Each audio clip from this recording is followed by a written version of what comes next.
Hi, students! Estamos aqui hoje para dar continuidade aí sobre o nosso assunto do Simple Past, aí o tempo verbal do passado da língua inglesa. Na aula passada nós estudamos sobre a forma afirmativa desse verbo, que nós vamos trabalhar o quê? A forma afirmativa desse tempo verbal, que nós vamos estar trabalhando quem? Com o verbo. E aí eu disse sobre lá as regras, se terminar em E, acrescenta D, se terminar ali em Y precedido de consoante, você tira o Y, acrescenta I, é D, se esse Y for precedido de vogal, você não retira o Y, só acrescenta é D. E aí, gente, quando nós vamos trabalhar a forma negativa e interrogativa do Simple Past, vai ser um pouquinho diferente. Não vai ocorrer dessa forma que nós estudamos na aula passada, que foi a forma afirmativa. Nós vamos estar trabalhando as sentenças negativas com auxiliar agora, tá? Lembra que na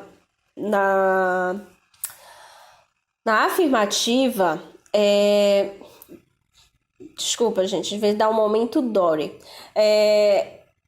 Vocês vão estar trabalhando aqui na forma negativa com o auxiliar. Na forma afirmativa, você não trabalha com a forma de auxiliar, direto com o verbo.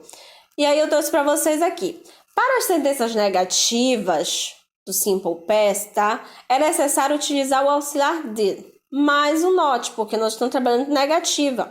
Para todas as pessoas, sem exceção. O auxiliar deve vir sempre após o sujeito. Ele pode vir na sua forma completa, que é o did not, ou na forma abreviada, tá? Pelo fato de que o did, ele já indica passado, gente. Então, quando você acrescenta esse auxiliar, você não vai precisar conjugar o verbo como nós fizemos na forma afirmativa.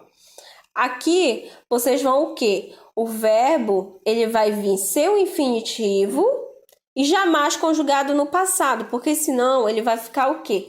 Uma forma redundante. Então, como eu já disse para vocês, na forma negativa, nós vamos ter sujeito, auxiliar did, mais o not e mais o quê? O restante da frase. Aí o verbo, o complemento. Esse verbo não vai vir conjugado, gente. Você não vai colocar de ou somente de ao final desse verbo, porque você já tem algo indicando esse passado, que é o didn't. E aí você vai ter Ellen did not visit London. E aí você tem sujeito Ellen, o auxiliar que did not, lembrando, gente, sempre a posição do not. Você nunca vai separar sujeito e auxiliar, ok? Aqui nós temos uma forma da Ellen e da Louise. Vocês vão ter a Ellen falando na negativa e o balão amarelinho nós vamos estar falando no presente, que foi na forma afirmativa que nós estudamos na aula passada, para vocês entenderem essa diferença. Então nós temos I did not visit London, ok? Se ela estiver afirmando, seria o quê? Conjugado o verbo, mas aqui como o did já indica passado, então não precisa conjugar esse verbo. Nas frases interrogativas não vai ser diferente, só vai acontecer o quê?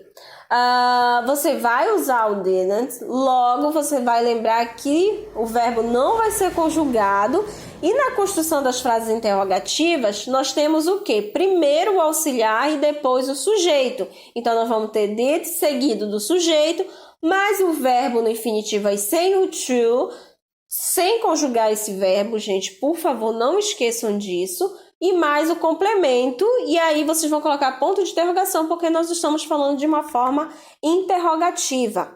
E aí aqui vocês vão ter um quadro para você visualizar melhor, e aí nós temos o auxiliar did, os sujeitos I, you, he, a forma aqui do verbo sem estar conjugado, study, work, play, e ao final o ponto de interrogação, tá? E aqui nós temos Did Mary and Carol go to the mall last week? Ok? E aí nós vamos ter aqui a interrogativa. Thank you. Bye bye.